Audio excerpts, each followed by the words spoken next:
المرجو الاشتراك في القناة وعمل إعجاب الفيديو ومشاركته مع الأصدقاء في مواقع التواصل الاجتماعي. يمكن لي نتجاوز هاد السيارة؟ 1 نعم، 2 لا.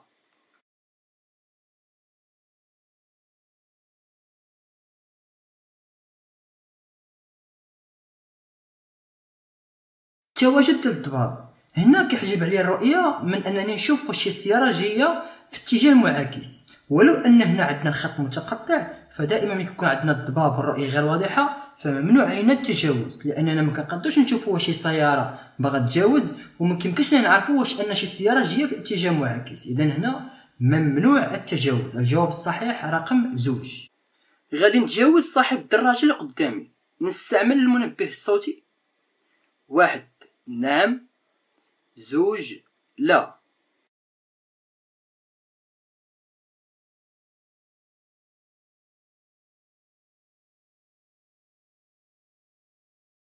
هنا غادي نتجاوز، كنشوف في المرآة العاكسة ما عندنا حتى شي سيارة باغا تقوم بالتجاوز، كنشوفوا الخط عندنا في الارض فهو متقطع كيسمح لي بالتجاوز. هنا نعمل اشاره ديال تغيير الاتجاه ونتجاوز هاد الدراجه ونخلي بيني وبينها 1 متر ونصف، ويمكنش لي نستعمل المنبه الصوتي لانني غادي نخلع عند صاحب الدراجه الهوائيه.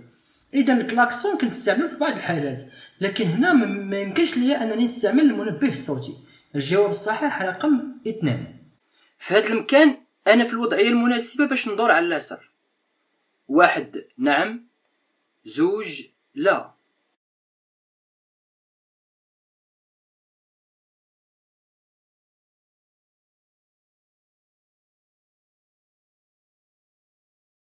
المسلك اللي فيه انا فيه واحد 2 الاسهم كيشيروا ان اللي بغى يشد هذا المسلك خصو يدور على اليسار.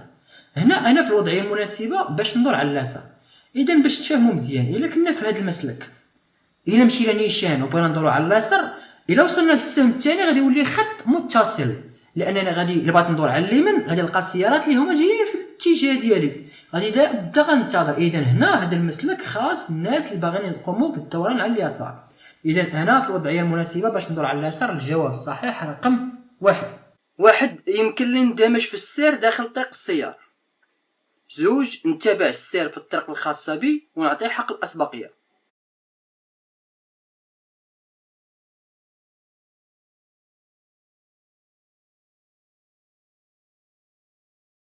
انا هنا في المدخل ديال طريق السيار لوطوروت.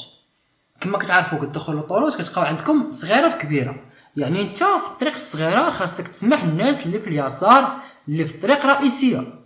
اذا هنا خاصني نكمل السير ديالي في هاد الطريق الخاصه حتى اخوه يعني اليسار ديال الناس اللي جايين في الطريق الرئيسيه وكنعطيهم حق الاسبقيه، عاد كيمكن ليا ندمج في السير داخل طريق السيار. اذا هنا خاصني نتابع السير في هاد الطريق الخاصه بيا ونعطي حق الاسبقيه للسيارات اللي كيكونوا في اليسار ديالي. الجواب الصحيح رقم 2. أثناء الحصر الاستعجالي تحبست العجلات ديال سيارتي.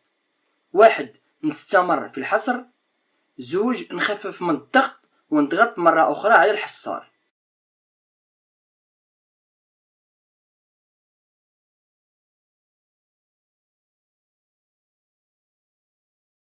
هنا عندنا اطفال كيلعبوا الكره. انا كنت جاي تقريبا بواحد السرعه، ضربت فران ساك، ضربت واحد الفران اللي هو قوي لان العجلات ديال السيارات ديالي صافي تحبسوا.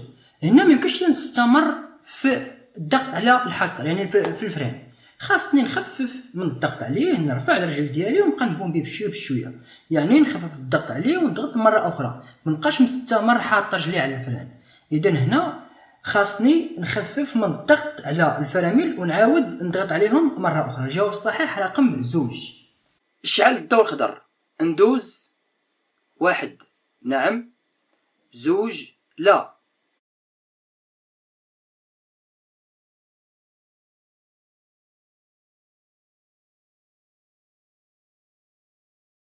أنا هنا عندي الضوء الخضر ولكن أنا ماشي في طريق حرة، يعني هنا عندي ممر ديال الراجلين، عندي الضوء الخضر قيد الراجلين داخلين. دائما الراجلين هنا خاصني نخفف من السرعة، ولا اضطريت انني نوقف. دائما فما تشوفوا شي سؤال فيه الراجلين دائما نسمحوا لهم المرور. هنا ولو ان الضوء شاعل بالاخضر فانا ماشي في طريق حرة، هنا لازم نسمح لهاد الراجلين باش يمروا هاد الاطفال، من بعد عاد يمكن لي نكمل السير. اذا هنا واخا الضو شاعل ما يمكنش ليا ندوز. الجواب الصحيح رقم 2.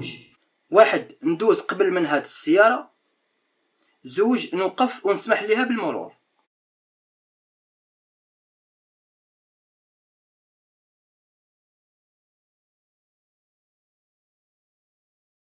هنا عندنا ملتقى طرق في غياب اي اشاره، اذا هنا الاسبقيه لليمين. انا الا بغيت نمشي نيشان غادي نخلي السياره البيضاء اللي هي في اليمين ديالي، اذا ما يمكنش لي ندوز قبل من هاد السياره، خاصني نسمح ليها بالمرور. اذا الجواب الصحيح نوقف ونسمح لها بالمرور لانها في اليمين ديالي. مستوى زيت المحرك كافي. 1 نعم. 2 لا.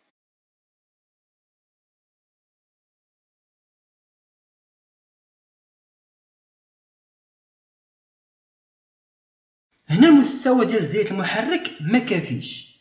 دائما زيت المحرك باش تعرفوا مزيان، هاد العصا اللي كتشوفوها باش كنعبروا الزيت كتسمى لاجوج.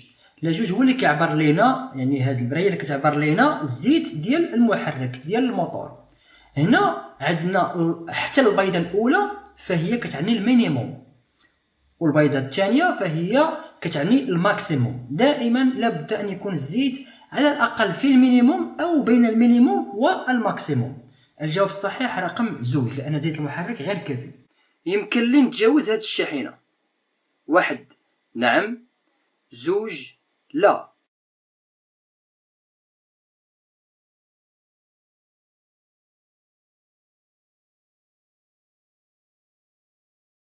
هنا ما يمكنش لي نتجاوز هاد الشاحنه. الجواب كلكم عارفينه وبسيط، لانني هنا عندي خط اللي هو متصل، اذا خط متصل فممنوع التجاوز فيه. الجواب الصحيح رقم 2. هاد العلامة كتعلن على 1 ممنوع التجاوز. 2 مسموح الوقوف. 3 مسموح التجاوز.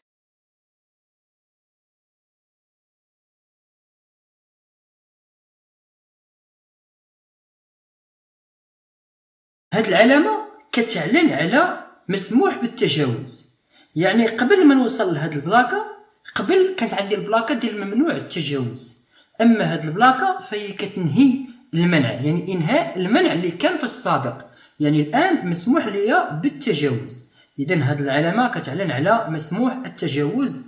الجواب الصحيح رقم 3. وما تنساوش في الاخير انكم تساعدوا الاصدقاء ديالكم باش انهم يدخلوا على الرابط youtube.com/autocrad، او تكتبوا في محرك البحث الخاص باليوتيوب تعلم السياقة عبد الرزاق كراد او كراد كود ماروك. وللانضمام للجروب السياقة بالفيسبوك على الرابط facebook.com/groups/سياقة. وكذلك مساعدة الأصدقاء ديالكم في مدارس تعلم السياقة باش يكتبوا في سيرش في لابار دو روشيرش يكتبوا كود ماروك كراد. إذا نتلاقاو في درس مقبل بحول الله.